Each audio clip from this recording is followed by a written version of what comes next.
money mantra. Today's video is all about saving. I'm going to share with you my 5 most favorite ways to save money, and the best part about it is none of them include cutting out the things that you love to buy. So let's get into the video. Alright, savings tip number 1 is to get organized. Know where your stuff is. If you have your stuff organized and you know where it is, you are less apt to waste money replacing it.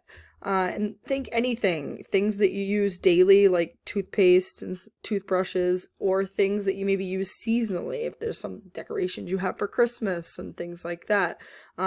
Keep track of it, put it into bins, put it into baskets, totes, all those types of things. Organize yourself. You will thank yourself later when you're not replacing things unnecessarily, and maybe even replacing them for extra money than you should be spending on them because you're not getting them on sale, or you're in a hurry to buy them, so you're not really shopping around.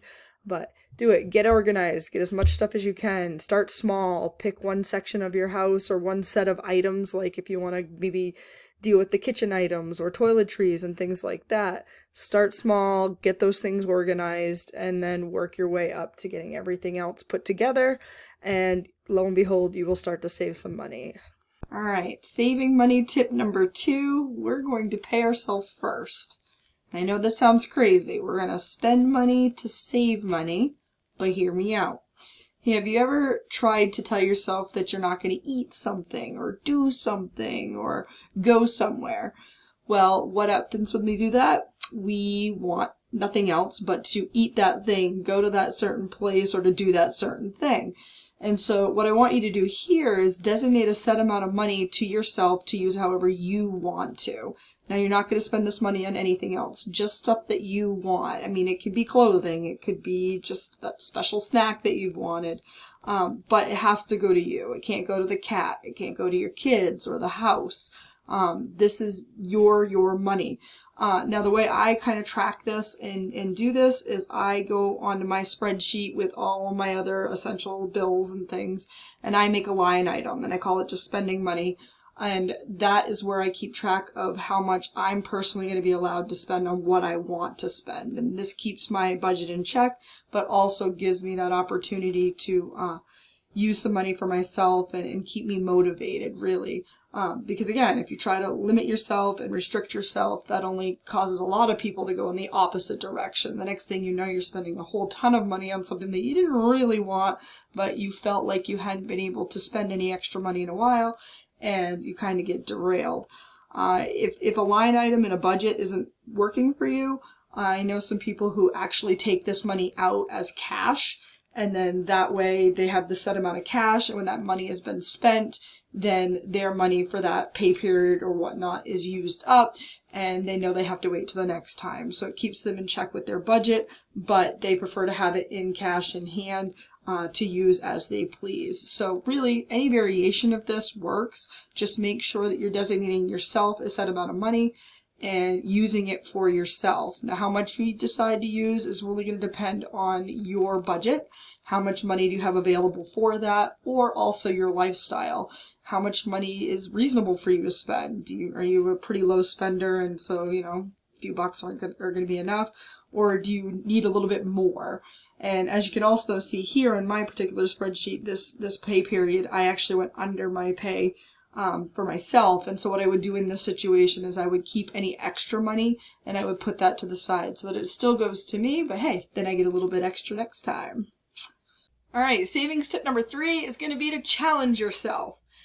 This idea came from a former coworker of mine. She used to tell me that her and her husband would do what they call no-spend weeks. So the idea was pretty basic. No spending extra money on things that were absolutely necessary for one entire week. And so what they would find is that not only did they have some extra money at the end of the week, but they also didn't miss some of the things that they would have spent their money on. Things like eating out or maybe online shopping. So what do I want you to do?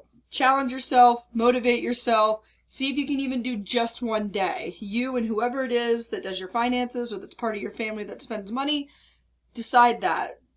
Dedicate yourself, say, hey, one day, work your way up to a week. We're not going to spend any money on extra things and see where it gets you. Put it down in the comments. I'd love to hear how far you make it. Do you get just the one day in? Do you get to the entire week? Let me know. Let's hear it. All right, savings tip number 4 is going to be to give every dollar in your budget a job. You might have heard about this. A lot of people do this. They call them zero-based budgets.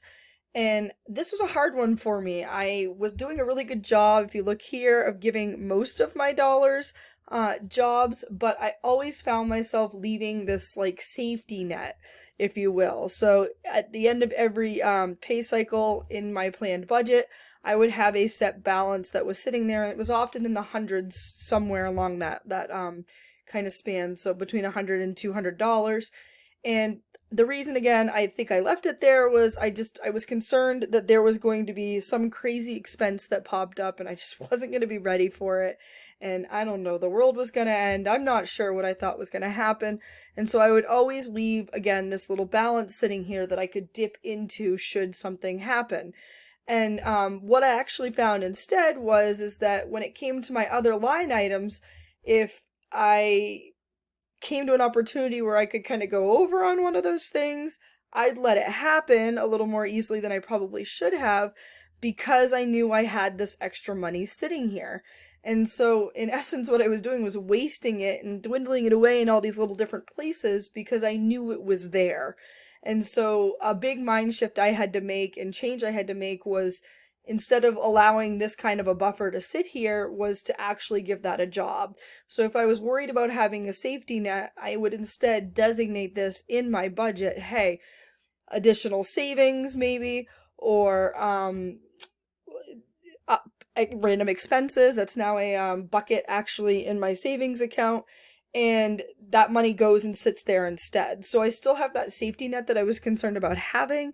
It's just now it's given a job and it actually goes to it. So instead of having between $100 and $200 sitting here as a extra money, I have like $3, $5, $6, and I'm okay with doing that because, again, I have my emergency fund. I have that safety net sitting off to the side that I know that I can use, but it's been designated as such. So it's not getting absorbed into extra things. I'm not going to Dunkin' Donuts or something because I know that I can go over a little bit on my budget. It's really made all the difference in the world. Give every absolute dollar a job. You will notice that you will be holding on to more of your money that way. I promise. All right, last but not least, savings tip number 5, and that is to utilize your credit card offers that you might have available to you. I personally have not 1, but 2 Chase cards. I really love them for these offers in particular, but also for their rewards. One of my cards has rotating categories. Another one does just a consistent 1.5% on all my purchases. But I don't see why, if you can't earn free money off things you're going to buy anyways, why not, right? Who doesn't love free money? Well, what these credit card offers also allow you to do is to pick certain businesses. There'll be different offers for those businesses. So you can see here Disney Plus, looks like 15% back. So if you already have a subscription through Disney Plus, why not pay for that subscription through your credit card and get a little bit of money off and back from that? Of course, this works really well and only if you are making purchases anyways. If you didn't already have Disney Plus and you really have no desire to have Disney Plus, there would be no point in buying it just to get this percentage off of it. That would be wasting money.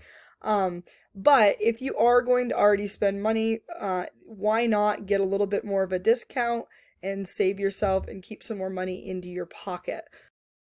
Thank you for watching my video. Hopefully you found it useful and have identified at least one tip that you're going to start using immediately. I'm JP. This is Money Mantra. See you in the next one.